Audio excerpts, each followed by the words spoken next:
বলছে যে চিতা নাই, চিতা ইন্তেকাল করছে। গতকাল রাত 2টার সময় মিরপুর 11তে সে চিকিৎসাধীন অবস্থায় ইন্তেকাল করছে। তারপর থেকে আমার মাথা থেকে যাচ্ছেই না যে চিতার সাথে আর মাত্র 3 দিন আগেও আমরা কলে কথা বলতেছিলাম। তো ওই সময় চিতা বলতেছে যে ভাই আমি ইন্ডিয়া যাব, আমি ইন্ডিয়া যে আমার অপারেশন করাবো ভাই, আমি দোয়া করেন, আমি সুস্থ হয়ে ফিরে আসতে চাই ভাই, আমি সুস্থ হয়ে ফিরে আসি ভাই, দোয়া করেন।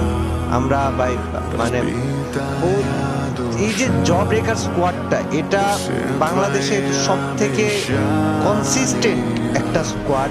আমি কখনো হয়তো এত আহামরি ওদেরকে বড় করে দেখায় ভিডিও টিডিও বানাইনি, কিন্তু